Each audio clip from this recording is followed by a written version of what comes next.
last Tuesday. It was a great atmosphere in Chrysler, and a great win for our guys and for us to beat a really, really talented and well-coached Maryland team. So things don't change much going to Iowa for Sunday's game. And it's good, as anybody who watched the game last night, see this team is really has a lot of weapons. You guys that figure out numbers and things like that, I was trying to go through my head how many seniors we've had in the last 4 years that actually played, and they have 4 seniors that are starting and a junior. So they've been through, they've built a program over that time, and it's just a tremendous basketball team right now. You just go all over college basketball. Where are there 4 seniors that have all been starting for years, have been playing for years, have earned that? And then Jock last night was tremendous. So really got a challenge. We have not played well in Iowa the last couple of years, whether we had a Final 2 team or a Big Ten championship team. We had a couple wins early in my tenure here, but those games haven't been close lately. So we got a big challenge in front of us, and we're looking forward to practicing the next 2 days and get ready for it. Karras will go through a series of tests today, again, to see where he is. And if he tests with no pain, he'll begin the process of practicing. If he does not test, if he tests with pain, he'll be just doing some things that will help his healing. So let's go. Questions? Coach, with Iowa's size, with 2 guys, I think a 7-footer and another guy who's 6'10", do you feel like you're game planning for Purdue again with just that much size? Very different, very different team than Purdue as far as Woodbury, well, not a perimeter player, really good passer, and really sees the floor, and not necessarily a shot blocker. What the Utah is really a small forward, if that's what you're referring to at 6'10".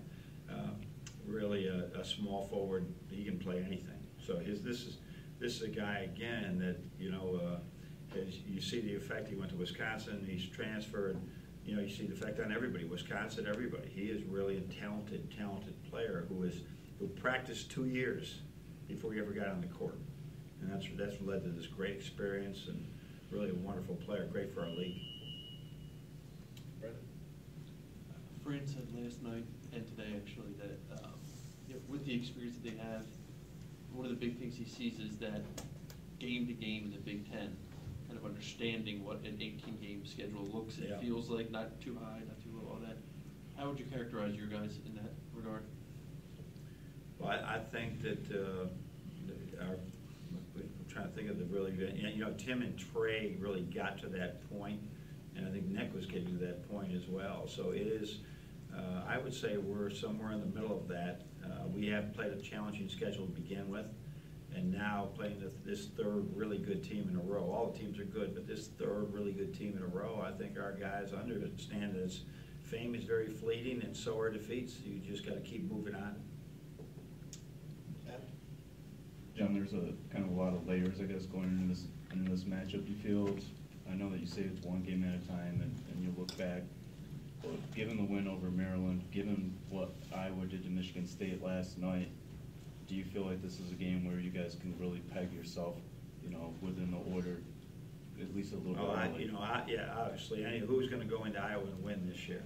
And that's going to be a very difficult challenge for everyone. So any team that can do that, whether it's us or someone else, has a great opportunity to contend for a championship.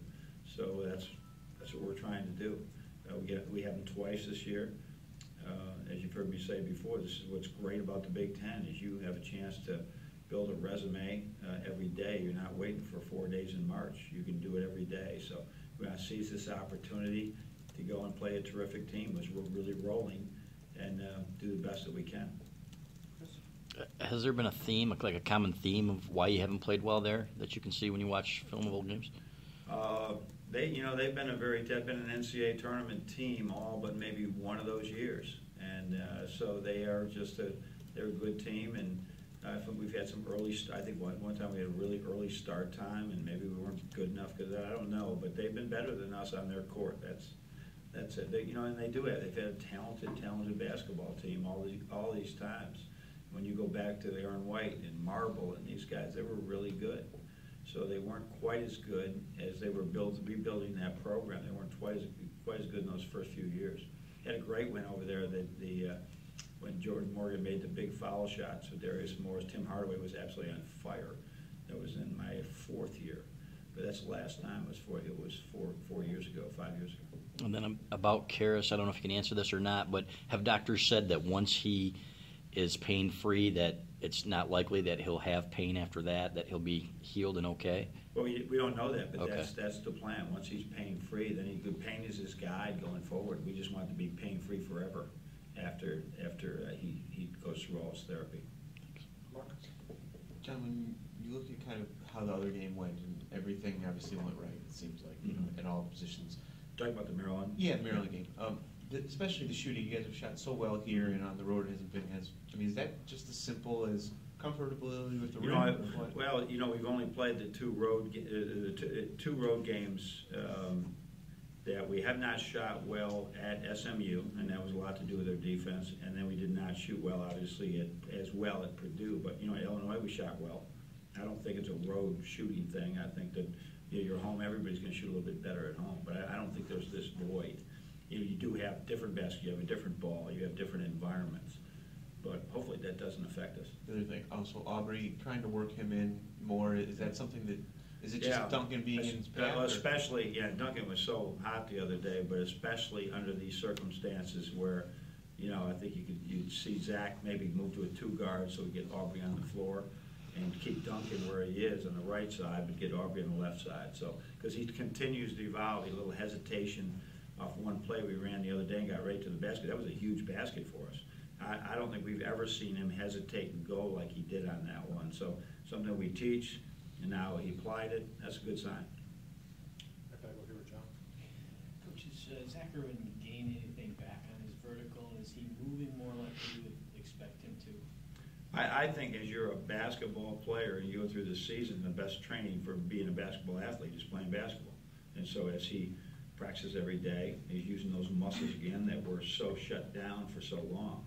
So, yeah, like I said, I don't think it's going to next year to get him to that lengths, to get him to the vertical that he was, and his quickness where it was, because the intense training that you do in the summers is going to expedite that. But right now, we can't. Now it's about keeping him fresh. After Tuesday, Derek is leading the team in rebounds for 6'1" guard. How much of an emphasis is that for him? Is that discussed that none of the bigs are playing as many minutes as they could to take the lead? But Yeah, to do that. if you add the bigs minutes up, it's a good number, not a great number, but it's okay. But again, we're sending him to the backboard, relying that we're just going to get good, solid blockouts from our other guys. As our big men get better hands and get cleaner rebounds, and so they can throw longer outlets, we can do things. But right now, the best outlet we have is one of our guards to get the basketball and go. So, but he's got an uncanny ability to jump off 2 feet in a crowd and get a rebound. I don't care how big the other guy is. For a guy, like I said, he could dunk rebounds, but he's never in that situation. But his vertical is incredible off 2 feet, and his hands are great in those situations as well. And in terms of Mo, fewer minutes lately, is that not practicing well, or is that more just as teams get bigger and more physical in terms of? No, it's about Mark Donnell. Mark's really been playing well and doing some really good things, and Mo's making progress all the time. There's been, as we go in, he gets exposed in some areas that we're working on in practice that he needs to pay more attention to. But overall, he'll probably get in every game going forward. It was just one of those games where some of the things he does well weren't necessarily what we needed in that game, and we just they really had a great plan. And Diamond Stone they were going inside and going inside and going inside, and right now that's an area Mo's really working at post defense. Coach, you mentioned on the radio yesterday yelling at Duncan when he's not shooting instead of the other way around. Is that something where he's had to adjust to? You still see him maybe hesitating on shots he should be taking? In practice, he does it. In practice, he doesn't hesitate as much in games, Simon. He does not. He's really good at getting the games. But I want this thing to be always there. You got a green light in practice. I mean, the other day he had a shot nobody's within 50 feet, and he drove it in and turned it over, and that was not a good moment in practice for me. What are we doing? We got the green light. You couldn't have a greener light, and got after him pretty good. But then I don't see him doing that in games. He did take that one bad shot against Purdue. don't think it's going to go in. John, you mentioned Jock earlier, long scorer. They get 23 last night. And then they're also pretty physical up front, maybe not the most athletic guys around, but very strong. Is this maybe one of the more difficult teams to match up with, do you think? Well, last year that was, it was an even game, and they went zone on us, and the game was over. I mean, they exposed some things that we were still growing in, and their length in their three-quarter court press bothers people. Their length in their man-to-man. Their shot blocking ability they're not as physical as some teams, but you'd be surprised. But their length and leading the league in block shots, they're really good. They don't have overall great quickness, but don't be misled. They're pretty athletic. They play above the rim more than most teams in our league. Brendan, to build off of that, they've gotten teams really out of sorts defensively. Purdue and last night, obviously. Yeah. When they do those varying things, what's your answer now to that? Especially, with the possibility of Karras not being out there. Yeah. You're one of your best ball handlers. How do you approach that? You talk about the changing defenses. Yeah, Here's what they're going to do after every foul shot. They're going to give you a 1-2, 1-1, 1-2-2 press. Try to take time off the clock, and if you do what Purdue fits where they trapped a little bit at half court. When they're up in a game late, they're even going to do it after baskets. They'll go 1-2-2, just trying to. That's what they did with Michigan State last night. Tried to shorten the game.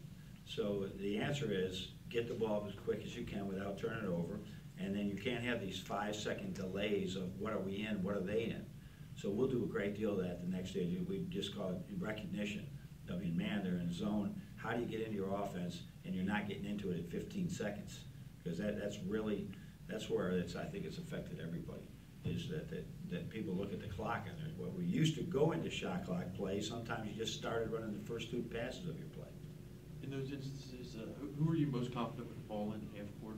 If you have that kind of outlet at half court. I'm really confident of all. Probably don't want to throw it too much to our big men and have them making decisions in half court. But all the other guys really confident. When you're playing as small as we are, you had 4 guards out there. Anybody that could get the ball either in the middle or the wing and make plays. That's the way you can beat a 1-2-2 zone. This is why nobody presses anymore, like back in the John Wooden days when everybody ran a 2-2-1 and you got a corner. You're going to get a corner 3. You can see Duncan both against Penn State and the other night. You throw it over the top, and all of a sudden, for the first time the whole game, nobody's guarding him. He didn't make the shot, but you can get good shots against a press if you attack it. And you might not get to the rim. Woodbury will stand right at the rim, but you can get as good a shot you're going to get if you pull it back out. We got to understand that sweet spot. Missing the front of 3 on 1-on-1s, Yeah. Is that just kind of flukish, do you think? No, I think we haven't been in that situation as much as we'd like to. You remember, most of our wins were blowouts, or in the losses, we weren't in the game at the last. I think North Carolina State, we went to the rim and went 8 in a row. Karras LeVert went 8 in a row or 6 in a row. Won the North Carolina State game. Nobody else has had to do that. And so now doing that is going to be big for us. And it's a point of emphasis today in practice. It was the other day as well. We shot a lot of volume of them. Now, if you think of the guys that have been there over the past year, right? Spike was there, and Zach was there a little bit last year, but it's been basically Karras, Derek.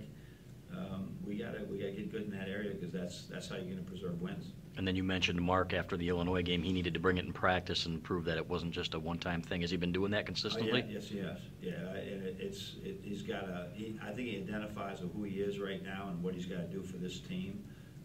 He got to continue to go. Anything that's got Mark or most players in trouble is all of a sudden getting something accomplished, and then stepping back and just being very average, not going after it. That's a lot of players end up doing that. Handling defeat, adversity is easy, I think. Much easier than handling success. And those are the things that we keep pushing him on, and he's really doing well with it. Thanks. Thanks, Coach. Okay, thanks.